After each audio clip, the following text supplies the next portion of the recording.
It started with the quiet things, the kind you don't notice until the quiet has a shape and weight and sits beside you at dinner like an extra place, setting you didn't prepare for. The clink of cutlery, the way her eyes slid past mine to the clock, to the door, to a future she hadn't told me about yet, the way my name softened into something impersonal.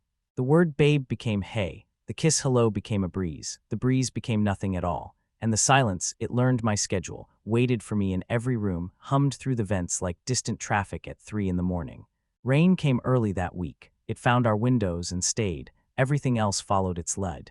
On Tuesday, she said it was just a party from work, a team thing. She stood where the hallway light cut her in half. Shadow on one side, warm lamp on the other. She smiled, the practiced kind, the one that gets you past a doorman. Don't wait up, she said, and I said, I won't. I lied like I was saving us from something small, like moving a glass away from the edge of a table. She wore a black dress I hadn't seen before. The tagline dangled for a second under her cuff. She tucked it away like a secret deciding to survive. The elevator swallowed her. The door took a breath and exhaled. The apartment grew an extra echo. I tried to eat, the pasta overcooked, the sauce dull. My phone faced in on the table, screen lighting the underside of the wood like an aquarium. I told myself not to touch it. I touched it anyway. Nothing, then a photo from a coworker, people shoulder to shoulder, hands up, glittering blur, the office's murdered idea of fun. She wasn't in it. I told myself it didn't matter. I told myself she was just out of frame. The rain struck the balcony rail like fingertips. The smell of coffee ghosted the room from the morning, a sweetness going stale. Our chairs, facing each other, felt like 10 months earlier we had stood in this same room, dancing barefoot to a song we didn't know, laughing at how the neighbor's TV leaked through the wall and created a duet we never asked for. Promise me we stay ordinary, she'd said, forehead to mine, ordinary like this. It sounded like a vow, it felt like a life, but ordinary has a way of thinning until it's see-through. You still call it a curtain, even when you can see everything on the other. When midnight passed, the party became a late train. The late train became, sorry phone died. The apology became a period instead of an exclamation point. Language learned to sting by subtraction. I paced the small rectangle from couch to window, window to sink, sink to door. The city did its distant murmuring. Headlights painted the ceiling, then vanished like stray thoughts. I sat in her empty chair and stared at the bowl she touched every morning just to center herself. The bowl waited. It knew nothing. It was good at it. At 1:13 a.m., a rideshare charge pinged, midtown to our street. You can map a night you weren't in by the crumbs it leaves on your phone. I set my palms flat on the table and listened for the elevator cables groaning through the shaft. Someone laughed outside our door. Keys rattled, not ours, then moved on. At 1:27 a.m., another ping. Same driver, short detour by the river, like the car wanted to look at its reflection before coming home. A photo from the building lobby cam came to my inbox. Security's weekly update, 2 figures passing frame left to frame right. Faces down, her coat unmistakable, his hand ghosting the small of her back. Not touching, not quite. The image knew more than it said. When the lock finally turned, I was sitting on the rug, elbows on knees, trying to make my breathing sound like sleeping.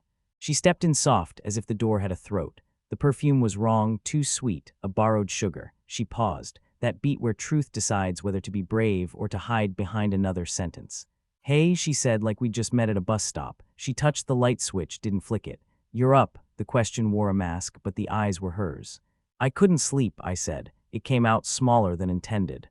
She nodded, a careful nod, the kind you give to a child holding a fragile thing. She took off her earrings, one, then the other, putting each on the entry table as if placing a coin on a stranger's eyelids. How was the party? It sounded like an audition line. She said, loud, and smiled with only half her mouth. Work people. The room considered us. The rain, very soft now, resumed its reading.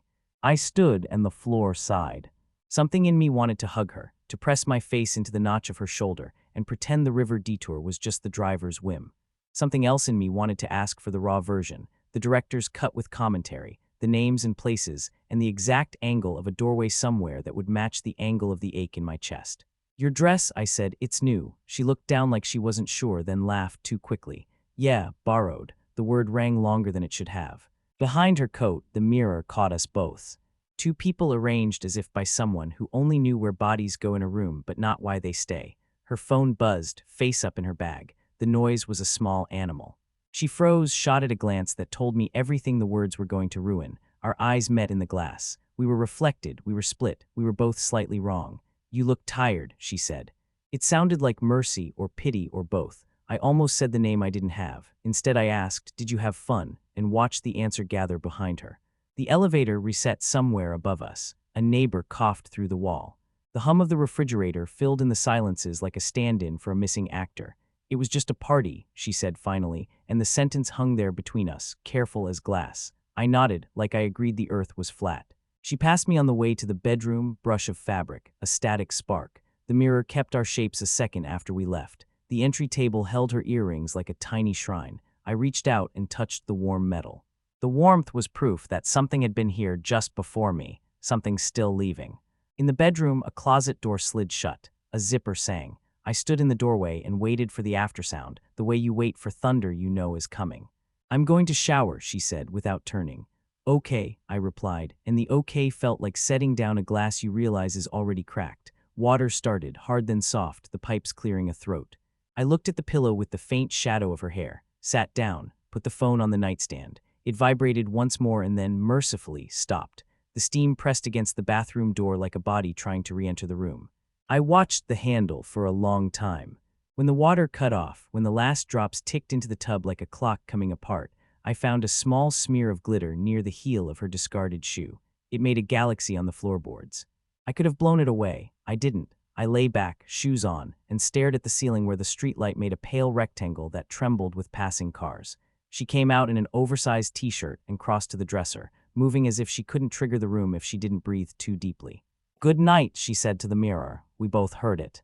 I turned off the lamp. Darkness thickened, then softened. The rain surrendered. Somewhere, a siren decided against us. She crawled into bed, her legs finding their lane, mine anchoring on the edge as if the mattress were a raft and any shift might tip us both into the cold.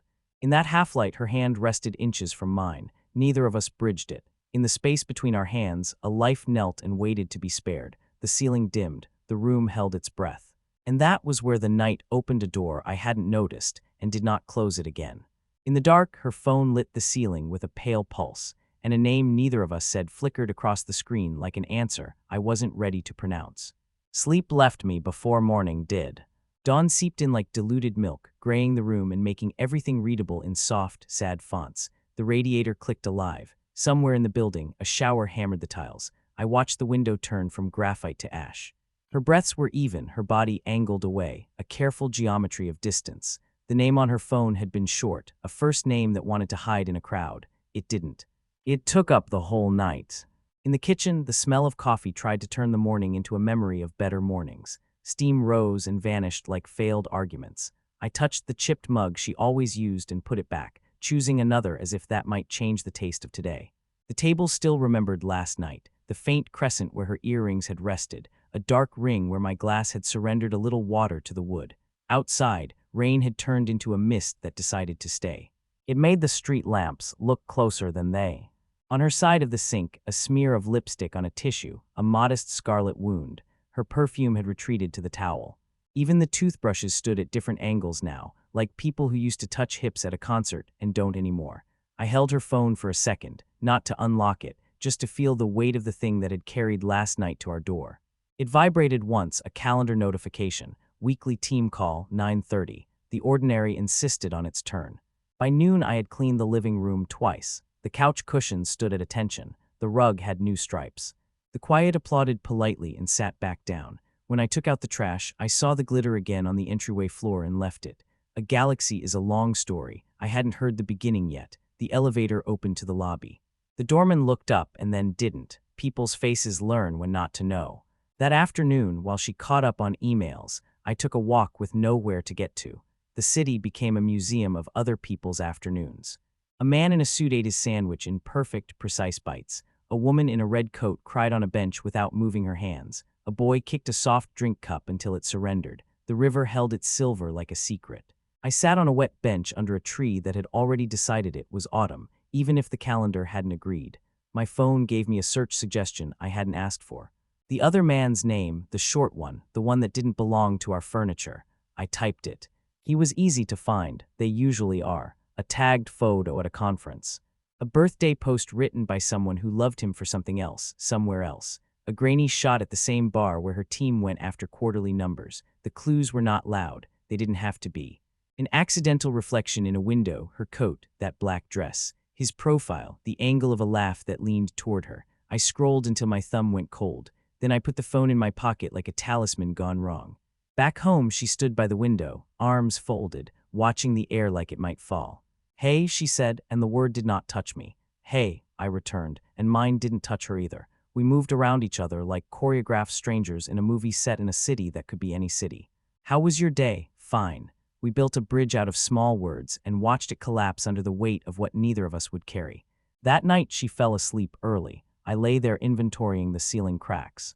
At 2:06 a.m., a message arrived. No name, just a preview. "Are you okay?" She stirred, reached for the phone, then paused, as if remembering I was in the room. "I have to use the bathroom," she said into the dark. The bathroom light made a square on the floor. The lock snicked. Water ran. The message got answered by the sound of the faucet. It's strange, the noises that turn into words when you're waiting to be told the truth. In the following days, evidence behaved like polite company, never speaking unless spoken to, but always present, itched into the corners. A receipt face down in her coat pocket, the corner peeking out like a white tongue. A song added to a playlist we shared, a song that wasn't ours and had no right to be good. A new polish on her nails, understated and deliberate. The scent of laundry that didn't come from our building's machines. None of it would be admissible, all of it was enough. I began to practice resilience in small, private ways. Morning runs in the rain, the water needling my face until the numbness chose a different room. Black coffee, no sugar, the hard book I'd been postponing, its sentences like stones that wanted my attention. I called my brother and talked about taxes and sports as if language could carry grief like a hidden package. At night, I wrote down one thing worth keeping. The way light warms the table at 7:15, the neighbor's dog that sighs like an old man, the fact that my heart kept working without being asked. On Friday, I decided to learn the shape of him. It felt like preparing for a weather system. He worked near the river third-floor glass that made the sky part of his desk. He wore jackets a little too tight. He smiled a lot in photos that weren't his. He had opinions about film scores. He used commas like he was saving lives. I watched him from across the street as he left work. No stalking, not exactly, just a man standing in the rain who wanted to see the outline of what he feared. He checked his phone. He looked up with a face that had not yet been told no. He turned left. He didn't look like a villain. He looked like a person who had built a small, warm room for himself and didn't care who paid the electric. When I got home, the apartment was very tidy, the kind of tidy you get when somebody is trying to tidy something that can't be tidied.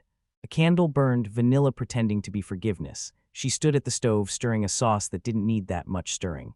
"I thought I'd cook," she said. "Looks good," I answered, and wondered when compliments had started sounding like autopsies. "We ate, the food did its best, we did too." Halfway through the second glass of wine, she set her fork down. "You've been different," she said, soft like she didn't want to disturb the table. I nodded. "You too." We sat in the acknowledgement like swimmers at the edge of a pool neither of us wanted to measure. "Is there something you want to tell me?" I asked. She swallowed. Her eyes found the space just over my shoulder and stayed there. "It was just a party," she repeated, but now the word just lost its balance and broke its ankle. The rain returned. It played the balcony in a rhythm we didn't know. She stood, carried her plate to the sink, ran water too hot. "His name is," she began and stopped. The room inhaled. "You don't have to," I said, and heard the lie in my throat like a seed husk. She shut off the tap. "I'm sorry," she whispered, and the apology hovered, too light, unwilling to land where it would be noticed. That night, I dreamed our hallway was a long river, and the doors were boats I couldn't board. I woke before dawn and sat at the table with a pen and a receipt, writing his small name on the back until the fiber blurred. When the light arrived, it surprised me with how gentle it was. It lit the glitter by the door until it looked like a constellation I might have known as a child. She emerged, hair up, eyes swollen but ready to claim an ordinary day. "Do you want coffee?" she asked. "Yes," I said, and placed the receipt under my palm like a secret I hadn't earned. The kettle began to scream, and between its rising note and the silence that would follow, she said the one sentence that would decide the week. "I think I should stay with my sister, just for a while." She left on a Sunday packed into the quiet like clothes folded too tightly. A tote bag, a wheeled suitcase, the plant she always said was low maintenance and treated like a child anyway. She hugged me at the door without pressing our bodies together, just shoulders, just the idea of contact. "It's temporary," she said. The hallway swallowed the wheels. The elevator arrived and left like a slow blink. The apartment performed relief and failed to convince anyone. Days took on a measured kind of emptiness. I learned the ways the rooms sounded without her, how the bedroom's echo was taller, how the kitchen's clock lost its confidence around 2 p.m. I spoke less, even to the neighbor's dog. I started opening the windows in the morning, letting in air that smelled like wet metal. I left the glitter by the door and stepped around it like a superstition. The plant she'd left behind leaned toward the window, as if trying to follow her down the hall. On Wednesday, she texted, "Can we talk Friday? Dinner." The words dressed themselves as a negotiator. I stared at them until my thumb warmed. "Okay," I wrote, no exclamation, no period, just a bridge I didn't know how to cross. That night I dreamed a house with many rooms and none of the doors locked. I kept opening them to find versions of us at different tables, arguing in low voices, laughing too loudly, crying with the dignity of people who want to turn away but don't. I woke with the taste of metal. Friday arrived as Fridays do, with a false promise of relief. I set the table like a ritual: 2 plates, the blue napkins, the cheap flowers in the jar. She knocked rather than using her key. That felt like a thesis. When she stepped in, the air rearranged itself to accommodate her outline. She looked different and exactly the same. New lipstick, less jewelry, hair pulled back like she had chosen a side and wasn't sure which.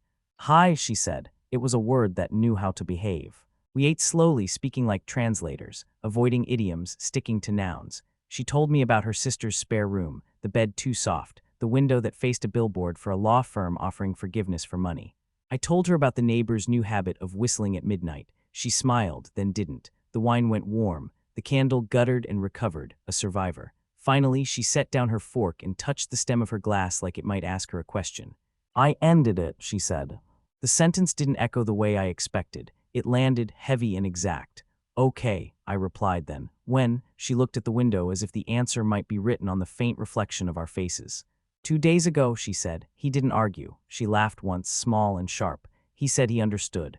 The room made space for that word, understood, and then refused to inhabit it. She reached across the table, her hand open like a confession. I looked at it. The skin at the base of her thumb was red where she worried it when she was nervous. The small scar on her wrist from the time we dropped a plate on vacation and pretended we weren't bothered by how the cafe owner looked at us. I thought of the night she cried into my shirt when her father didn't call. I thought of her laughing on the kitchen floor, legs crossed, when we learned the upstairs neighbor had adopted a parrot that cursed only in French. History lined up and refused to be useful. "I don't expect," she began and couldn't finish the sentence. "I don't know what I expect." She took a breath and it faltered halfway. I was stupid. The word stupid felt cheap for the price that had been paid. "No," I said, "because part of me will always protect her even from herself. You were lonely." She closed her eyes like I'd opened a door she hadn't planned to enter. "I wanted to feel like someone new could see me," she whispered, "and I didn't know how to ask you to look again." The honesty arrived raw and sat on the table between the salt and the flowers. I nodded. My throat had its own thoughts. "I looked," I said, "and meant it too late." She nodded back. "You did," she agreed, "the way you agree that sunrise happens even if you aren't awake to watch it." We sat in the shared failure, hers different from mine but neighbors. The rain returned to tap a coat on the glass, patient and tireless. "Do you want to try?" she asked finally. "I can move back in. We can go slow. Therapy, rules, new, everything." The word new wobbled. I considered the rooms. The plant reached for light. The glitter by the door had settled into an arrangement that resembled a constellation whose name I couldn't recall. Somewhere below us, a bus sighed. In my chest, a packed suitcase, did not know whether to unzip. I imagined her toothbrush back in its place, angled toward mine again. I imagined coffee that tasted like the same morning. I imagined the way my body would tense at the sound of her phone, even if it was only a calendar asking for the time. I imagined forgiveness like a coat that doesn't fit the same after it's been in the rain. There is a version of this story where I say yes. There are thousands. In most of them, we are almost happy and careful and good to each other, until one night a laugh sounds wrong again and we both hear it. "I want to try," I said, and watched the relief arrive in her shoulders like a tide turning. "But I need you to know," I stopped. The sentence had too many windows. She waited. Her eyes did that thing they do when she's promising herself she won't run. "I need you to know I might fail at it," I finished. "Not at the trying." "At the trusting," she nodded, the slow nod of someone being told how long the recovery will be. "I understand," she said, and this time the word didn't invite the room to disagree. We cleared the table together, like people reenacting something they haven't forgotten yet.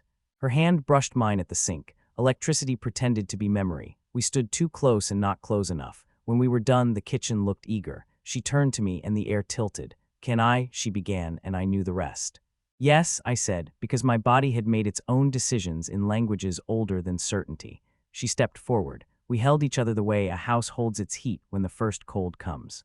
Later, she slept on my chest on the couch like we were younger and less accountable. I watched the ceiling again. The streetlight made the same rectangle it had always made. The rain rehearsed a calmer part. Her phone on the coffee table was a dark stone. I stared at it until my eyes watered. In the quiet, the truth arrived, not with fanfare, but with a soft, durable weight. I could love her here. I could forgive her and mean it. And something in me could still remain standing apart, hands in pockets, looking out the window at a weather report only I could hear.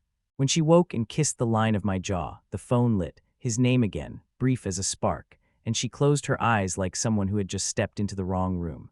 Morning came gently, in the way a teacher enters a quiet classroom and lays a hand on the desk of the tiredest kid. Pale light, cool air, a city still deciding how much to ask of its people. She made coffee with a care that bordered on prayer. I watched the steam rise, folding into the window and vanishing into it. We didn't speak for a while. Silence can be cruelty. It can also be a kind of clean bandage you both hold until the bleeding stops. Her phone face down on the counter might as well have been a small animal breathing. Neither of us touched it. She handed me a mug like a peace offering. I accepted it with both hands. We stood at the window like tourists in our own life, admiring the view, avoiding the guidebook. He texted, she said, not looking at me. Last night, the honesty arrived early today. I know, I said, and felt the sentence settle in my mouth like a stone that had finally found its riverbed. She turned to face me. In her eyes, I saw everything I had ever loved about her, and a few things I had tried not to notice. I didn't answer, she said. I wanted to see if she didn't finish. The unfinished thing hovered, dignified. I nodded. Thank you, I said. Gratitude, it turns out, can sit beside pain without asking for a different chair. We tried for a week to be people who could remember how to be people. Therapy on Tuesday, where the chairs were softer than the questions. Walks in the rain where our hands found each other like echo, not like search. Cooking together, badly, laughing when the sauce broke and pretending the metaphor wasn't loud. Nights measured by breaths and the respectful distance between them. Little victories, her phone uninteresting for an entire movie. My chest not tightening when she smiled at an incoming nothing. But there are seams you can't stitch from the outside. One night, as the city's heat clicked through the vents and the plant leaned further toward the window than plants usually do, she told me about the moment she crossed the line, not the logistics. The feeling, how the air thinned and sharpened, how her heart knocked like a teenager, how the joy arrived first, then a silence so huge it made its own weather. She cried without moving her face. I listened with my hands clasped, as if in a church where no one believed. After she fell asleep quickly, I sat on the floor by the bed, back against the frame, knees up. The night was a blank page that had been erased too many times. The glitter constellation by the door had faded. Morning would arrive and do its diligent work. In the space between, a sentence wrote itself, simple as a shopping list, brutal as a fact. Loving her would not remove what happened from what the days now meant. The next morning wore a white shirt and quiet shoes. I brewed coffee. She woke slowly, mercy in her hair. We stood again at the window, the city obliging us with a manageable horizon. If we keep going, I said, I will punish you without wanting to. I know myself. I'll be kind and I'll also keep count. You'll feel it in rooms where we should be safe. She closed her eyes. I know, she whispered. I thought maybe love would be enough. It is, I said, and meant it in the saddest way possible. It's just not the right kind anymore. We sat at the table and divided a life with the politeness of people who refuse to make a new wound when the old one is still doing its job. She took the plant. I kept the coffee grinder. Books migrated to appropriate shelves. The blue napkins went with her because she cared about them more, and I wanted everything she cared about to land softly. We hugged in the doorway for a long time that was both not enough and kind. When she left, the apartment exhaled. Not relief, something quieter. I opened the windows. Air moved through the rooms and rearranged the dust into honest shapes. The chair she favored looked at me without accusation. I made coffee that tasted like a morning without anyone's perfume in it. The rain had stopped. The street shone like a memory that decided to forgive. I took the glitter up with a piece of tape and pressed it into a notebook. A constellation needs a sky. I drew a few lines between the flecks until it resembled nothing recognizable. Unnamed, I wrote beneath it. On the opposite page, I wrote a list called Kept. The hum of distant traffic at 3 a.m., the warmth where a body was, the way light in October sets a table and looks like a promise. Weeks later, a text arrived from an unknown number with a short name. I'm sorry, I stared at it until the letters forgot what they meant. Then I put the phone down and walked to the window, where morning had hung itself like a silk shirt drying on a line. Forgiveness, it turned out, was not a door I could walk her through or a lock I could pick. It lived in the same neighborhood as acceptance and waved sometimes from across the street. In the quiet, the apartment learned me again. I learned it too. I kept one of the blue napkins, a treaty folded into a square. I changed nothing about the furniture for a month, then moved the couch 6 inches and felt the room agree. I planted basil on the sill and waited for it to decide who we were. I held on to the ordinary like a rope ferry across dark water. It held. When the first morning came that didn't begin with her name, it was unremarkable and perfect. The kettle sang. The light found the notebook on the table and warmed the word unnamed until it felt almost like a title. I stood there bare feet on cool floorboards, coffee in hand, city doing its busy kindness, and felt the truth arrive without costume. Love had not left. It had simply taken a different desk in the same building. Ending quiet moment. The day outside went on being itself, and inside, the chair across from me was empty in the gentlest way, a space cleared not by absence, but by the steady morning light that made room for whatever came next.